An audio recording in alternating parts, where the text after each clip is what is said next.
To make theater is to fight against death, against forgetting and being forgotten, against indifference to our existence or hatred of it. To make theater is to race against our own finality, to try to make meaning of our lives and our worlds with our limited bodies and breath. We try to understand and to be understood, to say, it's like this, and we try to make change. Pulitzer Prize-winning playwright Martyna Majok said it best in her speech representing the United States for Theater Communication Group's celebration of World Theater Day in 2023. As we launch our first production of 2026, Forward is deeply cognizant of our choice to celebrate and acknowledge the semi-quincentennial year of our country with a story about an immigrant. Welcome, Vitami, to Forward Theater and our introduction to Ironbound by Martyna Majok. In the spirit of this bilingual play, I say again, Vitami. My name is Marcella Kearns, artistic associate at Forward Theater, and I also happen to be the director of this production. So I'm very excited to share some insights with you that I actually don't usually have from the inside of the rehearsal hall. First, some basics about the play. Ironbound might be considered Majok's breakout play.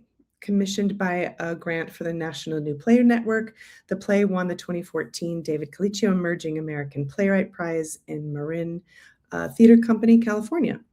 It was developed by Steppenwolf and presented as part of its first look repertory of new work.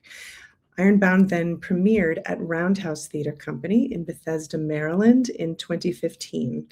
Its New York premiere was in March 2016 and produced by Rattlestick Playwrights Theater and Women's Project Theater.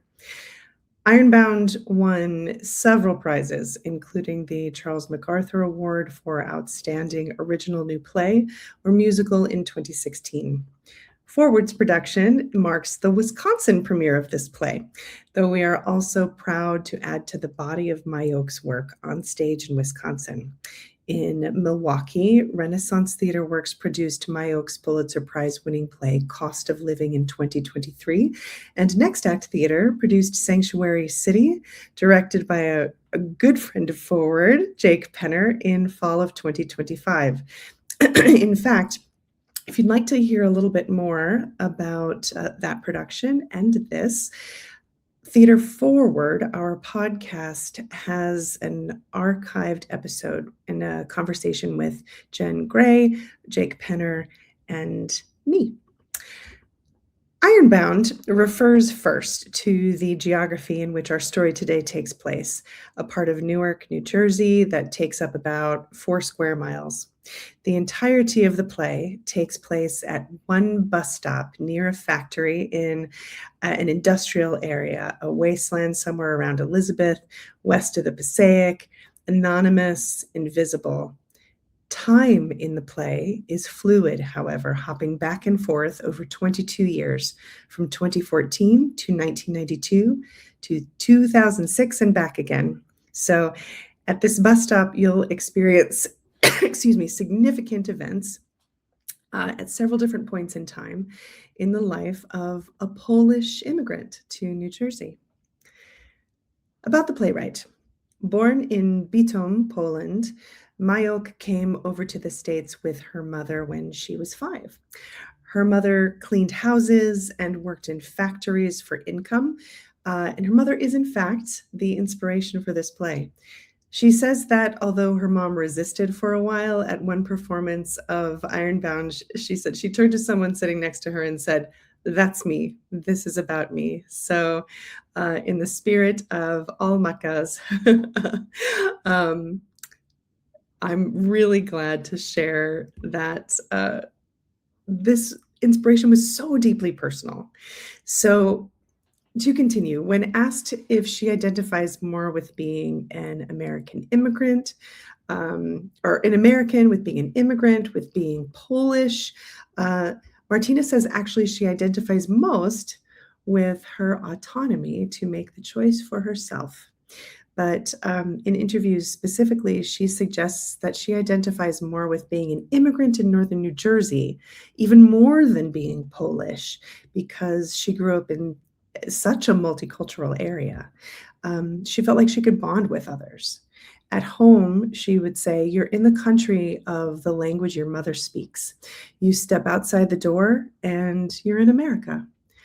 To speak to the Ironbound in particular, which gets its name from the forges and foundries and railroads that bounded it, you might regularly hear three languages there today, most specifically Spanish, Portuguese, and English. But like other spaces that are really heavily populated and heterogeneous, the area is also home to German, Lithuanian, Italian, and Polish immigrants and their families, who came in one big wave back in the 19th century. Black Americans arriving during the Great Migration from the rural South during the Jim Crow era, alongside Portuguese and Spanish immigrants during the early 20th century, and another wave of immigrants from Central and South America in the later 20th century. Statistically, says an introduction, a welcome to Ironbound, 2 out of 3 residents in the Ironbound are actually immigrants. So how did she first experience the theater? This is a great story. In an interview on the pop culture podcast Good Noticings, Majok shared that her mother would bring home pamphlets and magazines that people whose houses she was working on were throwing away and would give them to Martyna and her sister. She figured it was free reading material. By chance, she brought home a pamphlet for a Broadway production of Cabaret starring John Stamos. So you may recall he was best known for that early 90s sitcom Full House, although I believe you may most recently have seen him if you are watching Palm Royale on Apple TV. So Martyna's mother said to her, "Hey, Uncle Jesse's in New York." Meanwhile, one of the part-time jobs that Martyna had was, at the time, was hustling pool. She won $45 in a game, which was just enough for the cheapest ticket to Cabaret, and she went to see it. The effect on her? She says, "I feel like for most of my life, I wasn't wanted in many of the rooms that I was in. And this piece of art was saying, we want you to have a good time. We're going to tell you the harsh truths of a certain experience, but we also want you to be there." And it felt so inviting to her, and it moved her so much, she says, that, I quote, "I wanted to devote my life to making other people feel the same way." She said she understood through that play that there was a way to tell stories about a difficult experience in a generous way, and that everyone could be made to feel welcome. Fun fact, Small World forward fans, Jen Uphoff Gray also worked on that very production of Cabaret that inspired Majok to become a playwright. So she became a playwright. Yes, her mom told her to get a real job when she shared that she was being pulled to writing, but she did it, studying at Yale School of Drama and at Juilliard, the University of Chicago. Much of her work in general as a playwright centers making visible the invisible. She says that if someone says something about an immigrant that doesn't hold any water, though I will say that's not exactly the way she phrased it in this interview, she goes crazy. It is what matters. It is what matters, she says to me, and it's what makes me so mad. Moments where I felt like I wasn't seen, or that my circumstances were misunderstood, or that I'm judged, or my family's judged in a certain way that makes me feel like I want to be like, no, actually, here. And the only way to do that is to just show that experience. So she goes on in this particular interview to share that it's like reading the synopsis on Wikipedia versus seeing the actual thing. So you can say as much as you want, but until you've really seen the emotions on stage, she thinks, folks may not really even get it, or maybe they won't anyways, but it's closer. Majok has penned a number of plays, including the aforementioned Sanctuary City and Cost of Living, for which she received the 2018 Pulitzer Prize for Drama and a 2023 Tony Award nomination for Best Play. She also worked on an adaptation of The Great Gatsby titled Gatsby, an American Myth, with Florence Welch of Florence and the Machine, which also ran in 2023. Her play Queens, written a while ago but appearing in a new iteration, was produced at Manhattan Theater Club's off-Broadway space in fall of 2025. Marin Ireland, who was in Ironbound, was in this production too. Performances began on October 14th, and the production just closed December 7th, 2025. Queens is another exploration of the American dream and is centered around generations of immigrant women who all end up coming through this one particular illegal basement apartment in Queens. So you may notice some similarities in terms of location, in terms of questions that come up when it comes to Ironbound. What's next for her? Majok wrote the book to a new musical with music by Amy Mann of Girl Interrupted, which will open at the public this May. She's also at work, so says her bio on her website, of an adaptation for Broadway of Ray Bradbury's Fahrenheit 451. A little side note about her personal life. She had a big year last year. She got engaged in June to actor Bobby Conte. They reside in Manhattan. So why was Ironbound selected for the forward season? First, I'd like to share a word from Jen. She says, we've been looking at Majok's work for years, trying to find the right script or the right season for introducing her on the Playhouse stage. I'm so glad we found both. I love these characters and the performers who are bringing them to life. Ironbound has been on the table as a potential choice for a while. In August 2024, Forward's advisory company of artists who collectively evaluate the plays Jen is considering slating for our seasons took another look at Ironbound. As always, a play's inclusion depends in part upon our intent to offer patrons a variety of subjects and storytelling structures, genres. Ironbound actually felt really right as we thought ahead about what might meet the moment and elicit conversation in America's 250th year. Jen tapped me, a Milwaukee-based artist, to direct the production. Beyond working on staff, if you have been a long patron of Forward, I have been on stage in the past with Life Sucks, Vanya and Sonia and Masha and Spike, 44 plays for 44 presidents.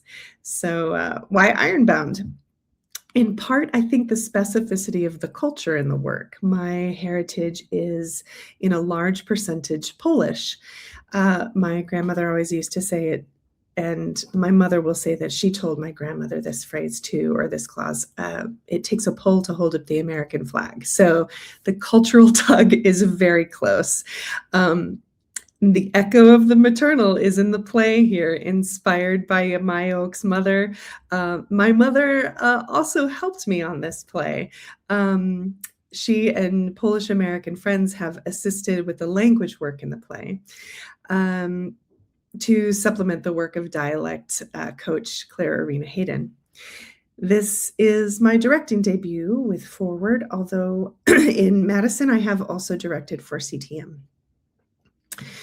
Conceptually, in this play, which you'll see is really dense, really layered, beautiful language, I was really interested in exploring the tensions in the play between the transactional versus the free, a sense of abundance versus a sense of scarcity, and the idea of waiting for something rather than running after it.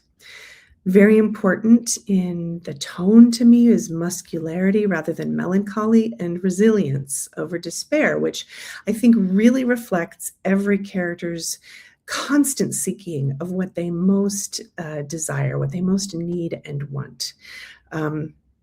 So on that note, then branching out, I'd like to share some key aspects of collaboration with our designers. I, first of all, excuse me,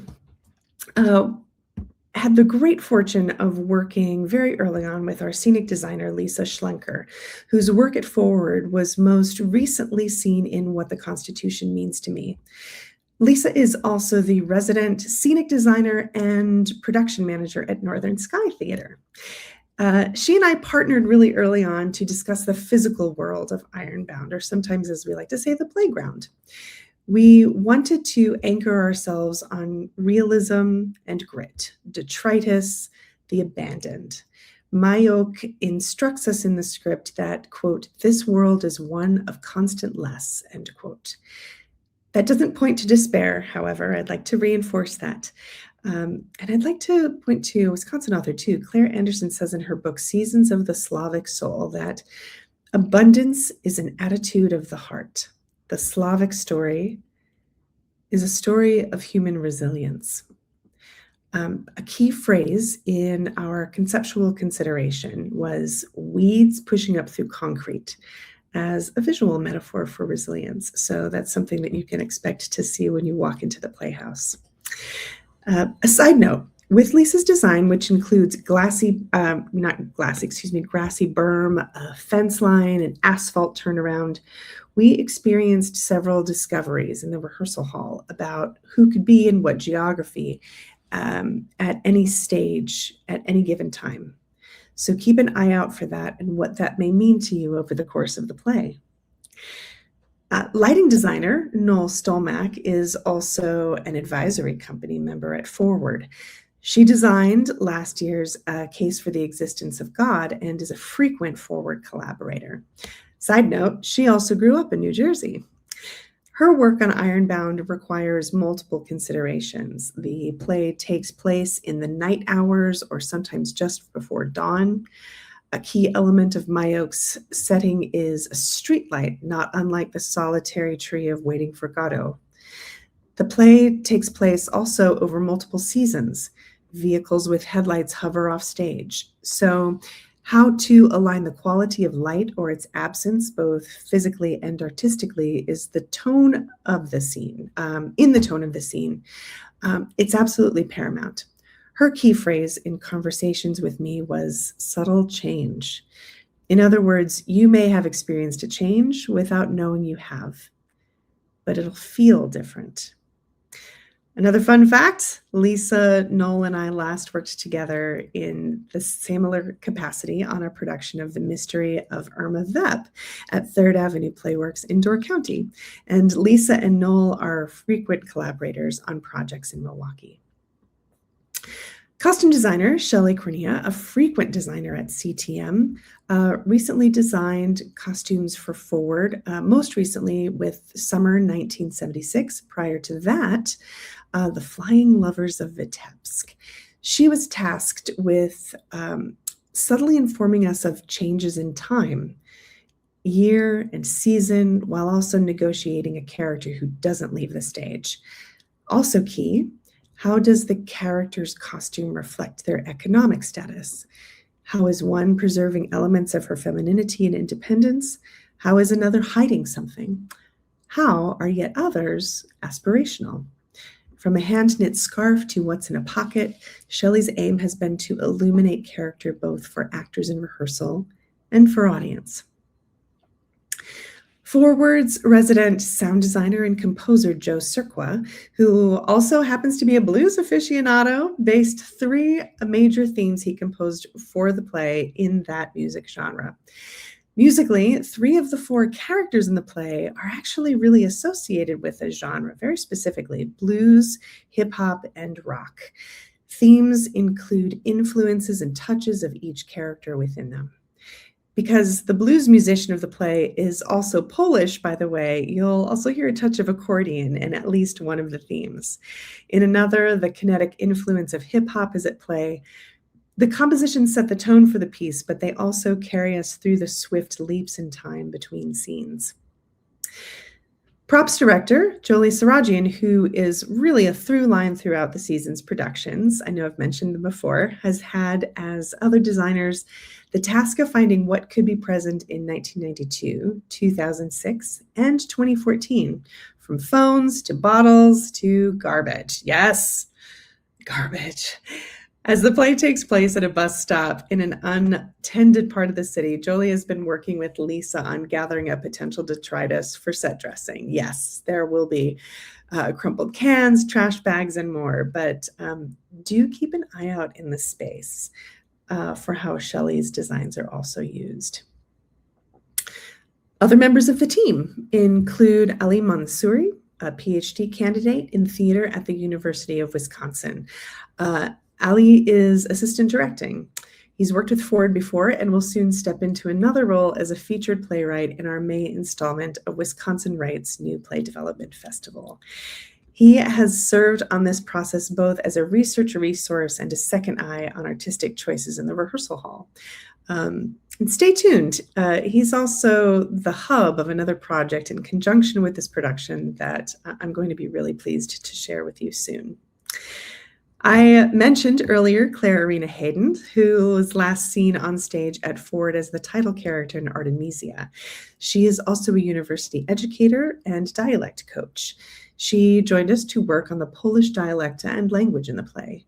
If you've a very finely tuned ear as you see the play, you may notice her work with one character on how the heaviness of a dialect may change over time.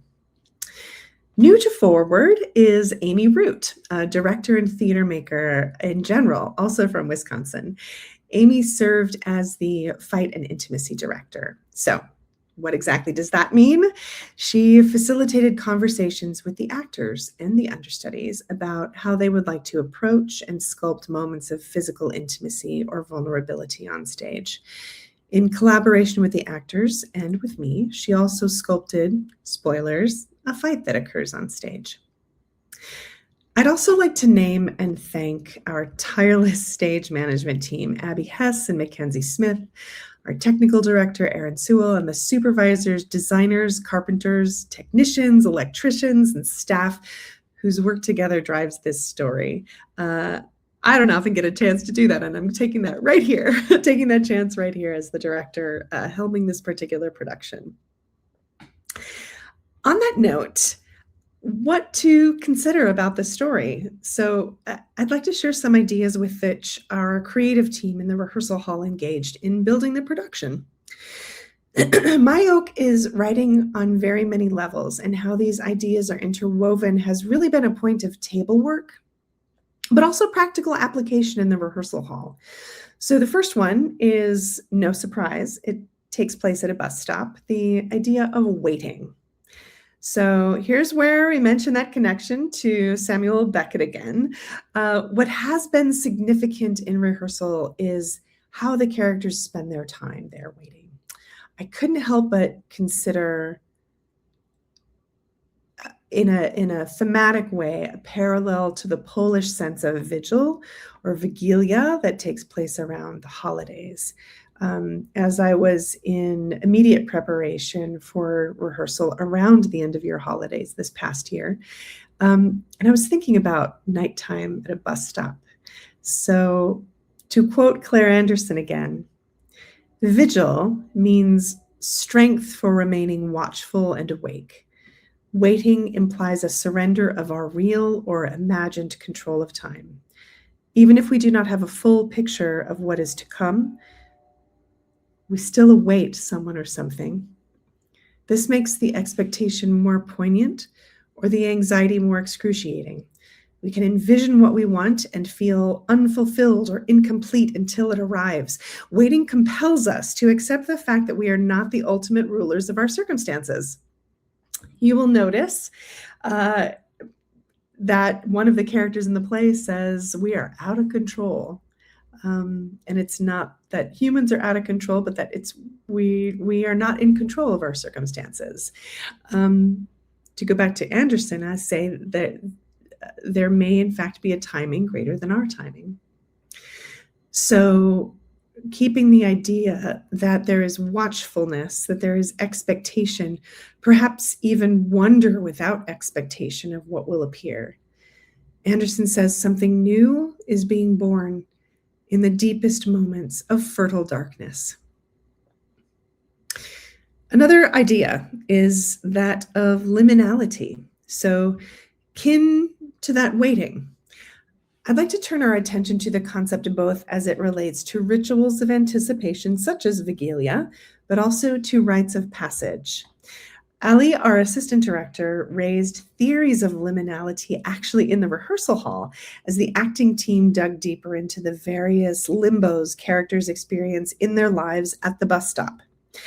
Of note is the state of liminality, he says, experienced by the immigrant or refugee. This is what he had to say about it. Rites of passage, as theorized by Arnold van Gennep and later expanded by Victor Turner, describe transitional processes structured in 3 different stages: separation, liminality, and reincorporation.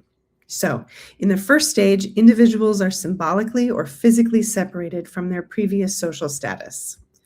During the liminal stage, they occupy an in-between position in which their established identities and norms and hierarchies are suspended.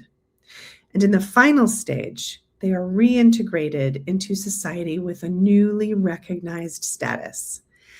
Liminality, this middle phase, is marked by ambiguity, openness, potential transformation, as individuals who are no longer who they were, but are not yet who they will become. While in classical ritual, liminality is temporary and oriented toward reintegration, Ali argues that many immigrants experience liminality as a prolonged or even permanent condition. Legal precarity, racialization, cultural dislocation, shifting regimes of belonging often prevent full reincorporation into the host society, leaving immigrants suspended between origin and destination, inclusion and exclusion. As a result, migration produces not a completed rite of passage, but an extended liminal state in which identity, belonging, and agency remain continually unsettled. Another thing, a little smaller, red and white. Max, the Polish musician in the play, sings part of a well-known Polish blues song, Czerwony jak cegła, by the band Gem. In translation, unless you're fluent in Polish, the chorus goes as follows: red like a brick, hot like a stove, I must have her. The color red floats through several elements of the play, from the desire named in the song to Shelley's costume design. The character Tommy is a Jersey Devils fan whose colors feature red. You'll see a flash of Max wearing a t-shirt featuring the famous logo art of Solidarity or Solidarność, the Polish workers' union that accelerated the fall of the Iron Curtain. How the color manifests itself for you, else how, I'll leave up to you to observe. Or for that matter, how sometimes maybe blue shows up, white, or any combination thereof. Another thing that's really exciting about this script is the language of commerce. There are so many words in the script that signify the transactional, as our playwright really places the play squarely in working class America, a world entrenched in the economic and social system of capitalism. Some of these words you'll hear: deal, buy, win, spend, a free pile of cash, money. What will you give me? What's the deal? I do things for you, you do things for me. So it's constant. Numbers frequently come into play. You'll see that from a game with spare change to a negotiation over how many infidelities a relationship has experienced and just how many of them are tolerable. Centering the language really, I think, throws into relief the relationships in the play, and how some are more transactional or less so, or how they might change over time.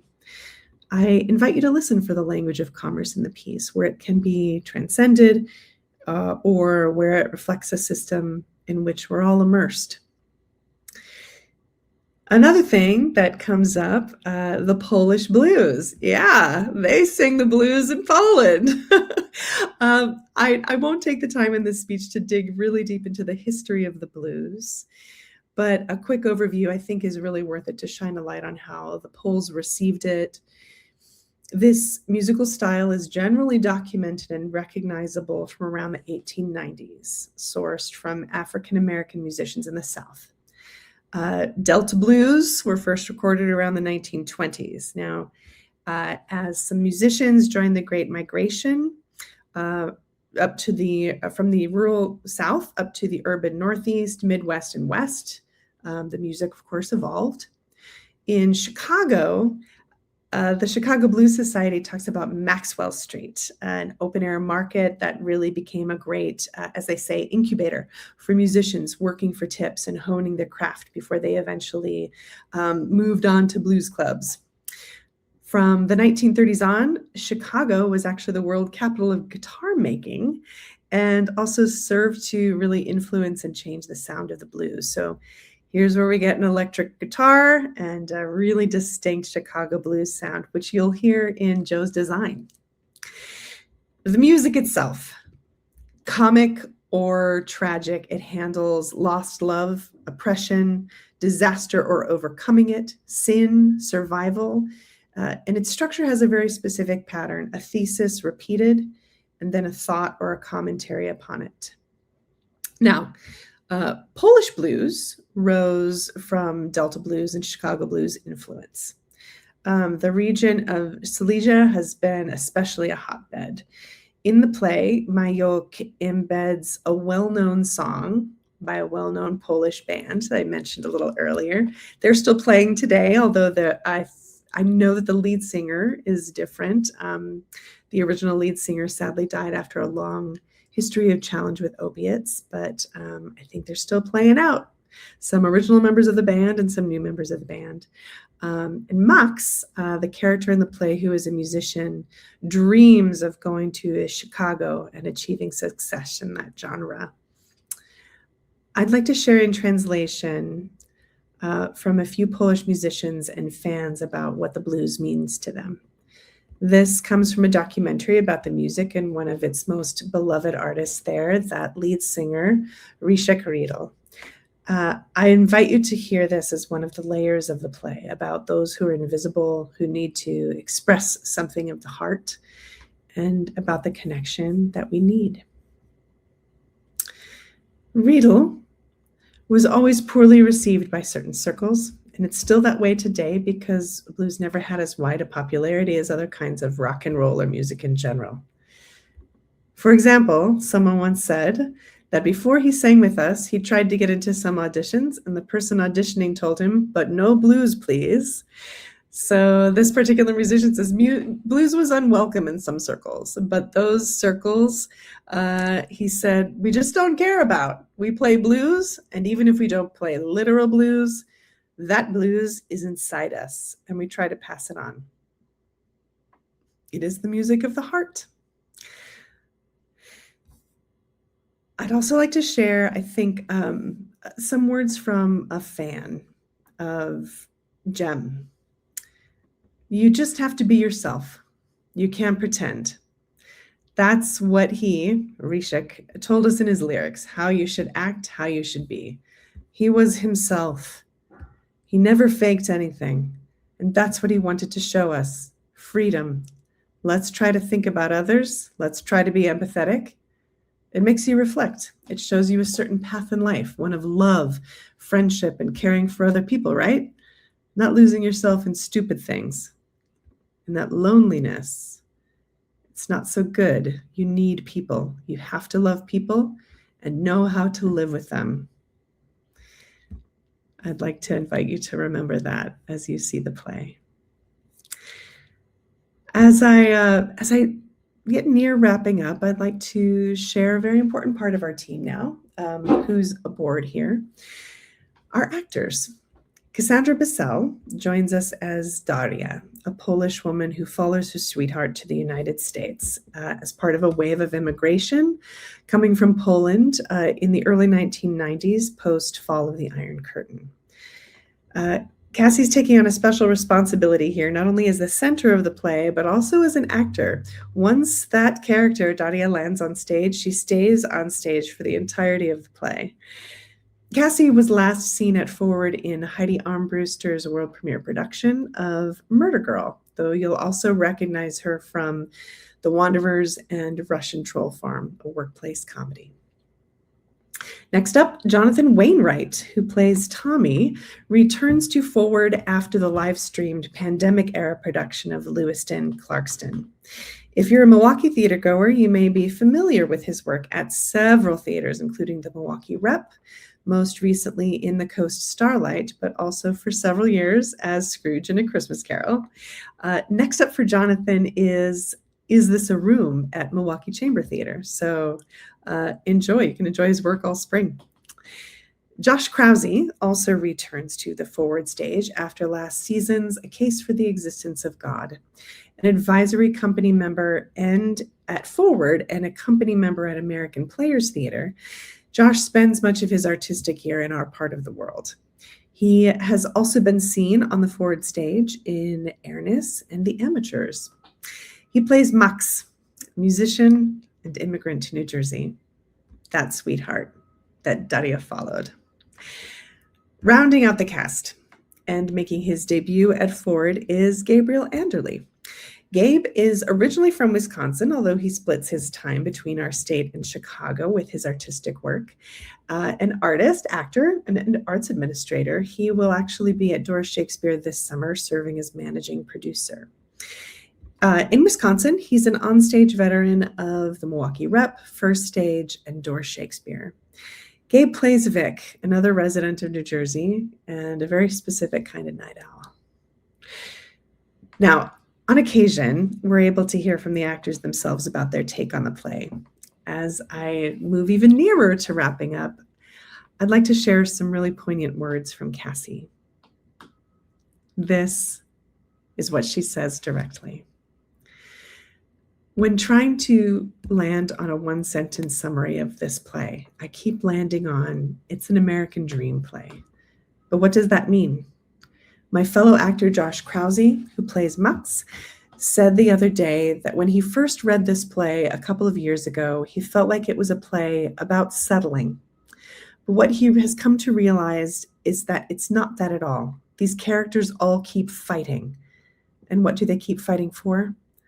Ultimately, they are each fighting for something that goes beyond the transactional. Despite being caught up in a society and a culture which pushes them towards the commodification of everything, each of these characters is ultimately seeking something beyond that, beyond the transactional, a more that can't be quantified. And I believe that the elusive right to the pursuit of happiness that lies at the foundation of the American dream is also a more that can't be quantified. It's not about houses and cars and acquiring things. It's about a core sense of worth, of being seen and heard simply for being human. It's about loving and being loved. And despite a seriously flawed foundation, the cracks of which are threatening to topple this young country of ours, I take great heart in the fight I see in so many people who are effectively saying, we will take care of each other without expectation of anything in return. And we will do this not to save an American dream that has never actually existed, but because we still have belief and hope that it can exist. So, like the characters of Ironbound, Daria and Tommy and Max and Vic, may we all find the fight in us, the song in us, the one that says, let's keep going.